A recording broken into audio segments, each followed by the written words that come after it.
2003, I had met a guy that said he would take me on adventures and make my life exciting. Little did I know that the safe world I had grown up with was about to get shattered. I lived in a small town and had never really traveled outside of my state. I never experienced life in a way that others would. We were kind of sheltered from the big crime and other things that have been happening over the countryside. So my now ex decided to take me on a journey of being an over-the-road truck driver. In a lot of cases, this was a great experience. There were a lot of fun times and I got to see most of the US. But trucking life is hard, and being on the road 24/7 isn't easy. Being cooped up in a small truck with someone for that long will cause anyone to become mad. Life on the road is much different now than it was when I was trucking. People now have advancement in technology and the ability to binge watch your favorite YouTube channel, surf the web, or play games on your phone to keep yourself occupied. The only forms of entertainment we had was either watching one of the dozen or so DVDs, reading yet another book, or talking on the radio. We often opted for talking on the radio, and this became our version of social media, long before Facebook, Instagram, or Twitter were ever even a thought. Just like we do now, we create a different identity or persona to hide behind while interacting with people who are basically strangers. And trust me, truckers can be creepy as fuck. And keeping a bit of anonymity is often the only way to stay safe on the road. When you're a trucker, you acquire a CB handle. My ex's was Ninja Dwarf, changed for safety. In me, since I was a quote-unquote baby, barely 20 years old, and I'm from Alaska, so mine ended up being Northern Exposure, again changed for safety reasons. During the time on the road, you meet a lot of crazy people and you see a ton of crazy shit. And I do mean a ton of crazy shit. People often hear about stories of things that happen on the road. Most of them are more gross than scary. You know, like drivers getting a little too friendly with their cabin buddy, whether it be a dog, cat, or even goat. But this time was one of the most terrifying experiences I've had in my life. And when it comes to strange and unusual events, my life is unfortunately full of them. Have you ever gotten the heebie-jeebies from someone's voice? Like flat out scared to talk to someone? A voice that makes you think that the person on the other line is not all there? That was this guy. Something about him just made my skin crawl, and I had only ever heard his voice through the crackle of the CB radio. The CB started to crackle and we heard the distant call. You could barely hear a voice through the static, but eventually he got close enough where we could hear him clearly. He must have been 50 miles or so behind us because it was still faint, but our CB radio was peaked and tweaked and could really reach out and touch someone. So we could just hear him through the chatter of the CB. Then I heard it, that voice. It's hard to explain, but the best way I could now describe it would be like how Heath Ledger talks as Joker in the Batman movie. There was something just off about it, and it gave me the chills. He simply said, "Hey there, Purple Pete," the color of our truck. "Where you headed?" My ex hollered back, saying that we were heading to Arkansas. The driver said he was going the same way and asked if he could tag along with us and introduced himself as Maniac. We would run from one coast to the other and back again. The guy always seemed to be running the same route as us, but we never had physically seen his truck. He described it as a 378 long-nose Peterbilt that was black and had a brow and cattle guard. According to him, he ran dry box from California to Florida, which explained why he always seemed to be either coming or going on the I-10. One week when we were running from Florida back to LA, we caught up to him on his back trip from Redmond, Washington to Baton Rouge, Louisiana. He told us he would meet up with us in Nevada when we did our trip back, because by that time, we would have run out of hours and needed to take a rest. We said sure, even though I totally didn't want to meet this guy. My ex had become friends with him. So we gave him an ETA on when we would be back in the area, what truck stop we would be at, and told him we would meet up for a meal with him. This was really before the idea of having a cell phone for anything other than emergencies was a thing, so It wasn't like we could just call him when we were going to be in the area. He agreed and we parted ways. My ex continued talking to him until the radios would no longer reach. We had finished our load and we were heading back to Las Vegas to the truck stop we agreed on, and we waited. Las Vegas is a shady place for truckers in general. Lots of crime and lots of bad stuff happens, so we waited in the truck. Finally, we got bored and ventured into the truck stop for a bit. We waited and eventually killed enough time where we could take another load, so we headed out, never actually meeting up with him in Nevada. But a few months later, we did run into him in Oklahoma. We had heard some chatter on the radio about these lot lizards, truck stop hookers, getting brutally murdered at truck stops in Texas, Oklahoma, Arkansas, Mississippi, Louisiana, and Tennessee, but chalked it up to just drama on the radio. After all, we had quite literally nothing better to do than to make up truck driver stories. We had kept hearing about it and even brought it up to Maniac. He just laughed and said, "It must be one real sick fuck doing it. Must just be a story because if it was true, they would have caught him already. I bet he has even left fingerprints or semen at the crime scene. With as bloody and messy as it was, I bet he wants to get caught." It seemed like a weird thing to say, but he was a very weird guy, so that was totally in character for him. Maniac went his way, and we went ours, and after a while I forgot about this weird comment. Fast forward to a few weeks later, we were in Mississippi and we hear a familiar voice on the radio. It was Maniac. We had taken a long weekend because it was Labor Day, and most companies were okay with drivers taking an extra day off. Our plan was to make it to this lake out in the middle of nowhere. We were going to drop our trailer and head out bobtail. So we chatted and he said he was heading to Tennessee and that he would be heading out the next morning. And so, cutting our much-needed break short and bypassing the weekend at the lake, my ex decided to run with him so that there was someone to talk to. We had gotten into an argument earlier and I wasn't talking to him, and he absolutely hated the silent treatment. Our load was to deliver in North Carolina in a few days, so being a few hours ahead of the deadline just meant we would be at the top of the line to pick up our load back. Win-win. We left that morning and headed out. The guys decided we would stop in Tennessee and finally, after about 6 months of chatting, meet each other. We weren't afraid to meet up with him, but I was still very on edge. Now, I was no slouch. I grew up with 15 boys in the house and was a known fighter. My ex was a bigger dude, standing 6'3" and about 280 pounds. So in theory, we could take him if need be. The only way he could get the best of us was if he had a weapon, which back then was highly illegal to have in trucks, and if you were caught by DOT, it was jail time, no questions asked. With our company, we had very specific fuel stations we could use to top off. Maniac was an owner-operator, so he could go anywhere. Maniac said he had already stopped to get fuel and took a shower, but he would drop his trailer and meet us at Flying J petrol station that was down the road from where he was, which I believe was a Love's fuel station. So we get ready to fuel up, we showered and got a booth at the restaurant.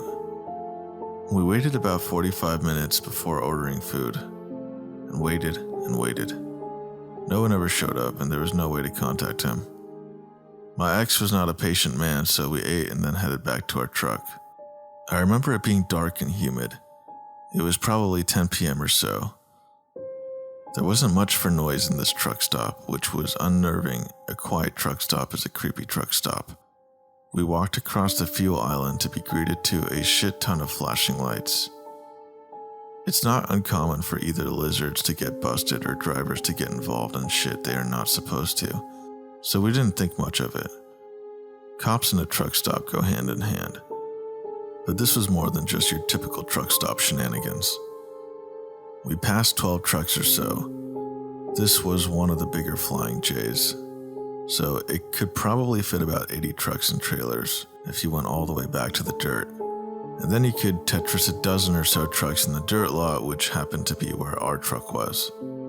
Now, I'm a curvy girl, not fat, but I don't look like I belong on a truck stop. I was used to drivers looking at me all creepy like. I always got taunted and harassed for being a lot lizard, even though I was a driver. In fact, there are some truck stops that are not safe to walk in alone.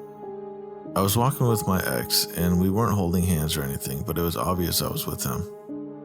We walked down the road and saw a bobtail truck parked in a full parking spot. I thought it was weird he was in a truck space with no trailer.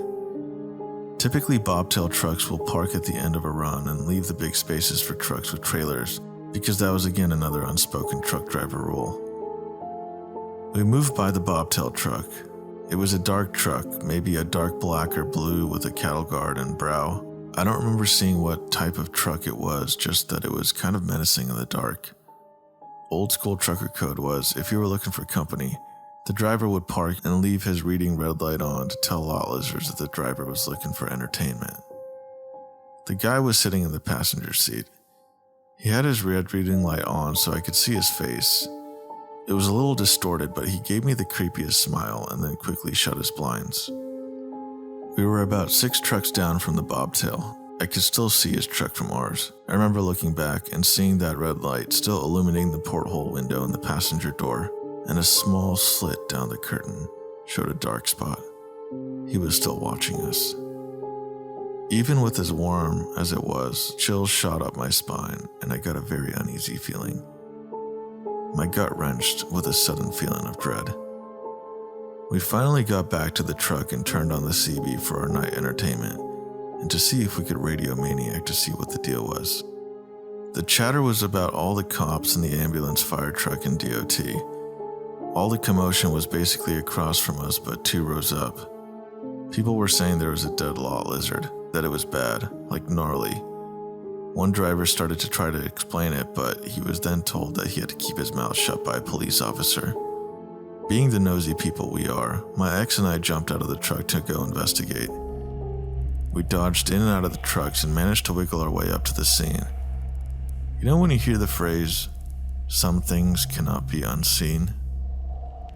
This was one of them. The lady, what was left of her, had been tied to the trailer and the truck. Then someone pulled the kingpin, the piece that locks the two together, and let down the landing gear. The driver, who was now sitting in the back of a police car, cuffed. His head hung limp, with his forehead on the back of the seat. He was crying big heavy sobs and there was vomit on his shirt. We could hear them through the closed door, wailing that he had nothing to do with it and praying to God to be forgiven for what he had done. The poor driver had obviously not done a safety check before he left and just decided to pull out of his space while she was fucking attached. She got ripped apart, right in half. Without getting too graphic, I can tell you that a normal human body should never look like that, and it was like something you would probably see in one of those Saw movies. I remember stumbling back and bumping into another driver. He just looked at me, pale, and looked as if he was going to get sick. I don't do well with that body function, so I moved quickly away from him and started making my way back to the truck. I was almost running back, 0 fucks given that I should have waited for my ex because he had the keys. I made it to the truck and tugged on the door, but it wouldn't open, so I ran to the truck stop full speed. I was going to get sick and I would rather not have people see me. I passed the spot where the bobtail truck was parked and it was gone. My ex made it into the truck stop looking for me, and he said he would walk me back to the truck so I could get some sleep. Yeah, right, like I could sleep after seeing that. He turned on the radio and began to talk to the other drivers. No one had seen anything. There hadn't even been much lizard traffic. The police had been working overtime, cleaning up the truck stops after they had caught wind of the first few murders. I sat in the bunk and just kind of stared out of the windshield at the flashing lights. There was a tap on the door. A police officer said he was getting statements from everyone in the truck stop, giving us the rundown about safety and numbers and not to go anywhere alone. I wasn't planning on leaving the truck. I told him about the creepy guy that smiled at me in the bobtail truck and the description of the truck. The officer didn't see the point of me telling him about a creepy guy, but he took the information down anyway. I don't think I slept for days after that. I just kept seeing that image. Flashes going through my head. The vivid image of her face. She had a red rag in her mouth and the heavy-duty duct tape around her wrist, tying her to the headache rack. She had obviously struggled because there were bruises formed on her stomach and her face, mascara running down her cheeks. And the smell, like rotted meat and blood, makes my stomach queasy just thinking about it. It didn't seem to faze my ex. He went on like it wasn't anything big or special. After a few weeks, I finally managed to get the image out of my head. Or at least I finally convinced myself that it wasn't real and it was just a scene from a horror movie. Either way, I was glad for the time being having it out of my head. Fast forward, and it was February. About 3 months after that incident, we were heading to New Orleans. I was super excited to see the area and hopefully get in to see the Mardi Gras. I wanted to visit the cemeteries, to see the mausoleums, and go into the voodoo shops and such. We had a few extra hours to spend there, so I was happy when my ex said we could go wandering around. We parked at this little truck stop. It was one that didn't show up on the big Rand McNally maps that we were told about by another driver. It really wasn't more than a hole-in-the-wall mom-and-pop shop with a small dirt lot and flickering light pole on the end, but it was within walking distance of the French Quarter, which was where I wanted to go. "Hey there, Purple Pete. What brings you out this way?" The voice on the CB was loud, so he was really, really close. There was only 2 other trucks in the lot, an old Freightliner hauling a Swift trailer, and a dark green Kenworth that had a cattle car on the back hauling cows. My ex was still a bit miffed about being stood up months ago. He could really hold a grudge when he wanted. "Maniac, hey man, where the hell you been? Why do you stand us up there, good buddy?" My ex radioed back. "Oh man, you know how it is. Cops make me a bit uneasy and I'd rather not get fucking caught," he said with a chuckle. "Caught? What do you mean caught?" my ex questioned. "Don't worry about it, you just keep an eye on your girl. I'd really hate for something bad to happen to her, like all those other girls." He trailed off. We watched the CB key up again, burying the needle on the radio. The signal was so high that it had to be in the same fucking truck stop to ping so high. Silence. He was keyed up, but just kind of breathing in the mic. "You know, with all the bad things I've been doing in the truck stops, I like to play with the lizards before I torture them and destroy them. Those nasty sluts. They shouldn't be defiling themselves with the drugs and sex life they do." It sounded like he was talking through gritted teeth. Silence. His voice was even louder this time. We could hear the rumble of a truck heading down the one-way street that ended in the truck stop. "Only God and the devil himself can judge me for my sins. I will continue to rid this world of the diseased ones that plague humanity." We looked at each other. This was the only time I had ever seen anything like fear in my ex's eyes. Tears began to well up, and for the first time I was scared, like truly scared. A dust cloud came rolling up to our truck stop, and this dark, black, menacing Peterbilt with a cattle guard and brow came rolling by slowly. The driver keyed up just as he went past the nose of our truck. It was the same creepy guy from the truck stop months ago. He smiled, that fucking disgusting smile at us, as he put the mic to his lips. "Be safe out there, ninja dwarf in northern exposure." His CB handle was pinstriped on his driver door. It read, "Maniac," in bright red letters. In April of 2004, we headed back to Alaska because my ex's father had a massive heart attack. We stayed there for a while before heading back on the road. As far as I know, There were 7 total murders. There could have been more. Who knows how long he had actually been, quote-unquote, ridding the world of its sins. I don't know if the guy was ever caught. I can tell you one thing though. The second time around, I wasn't making friends with anyone on the road, and I always kept a 6-inch blade with me at all times, just in case I ever ran into Maniac.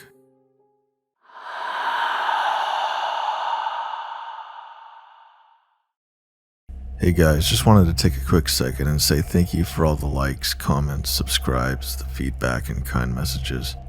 I really appreciate it, and it encourages me to keep making more content for you guys.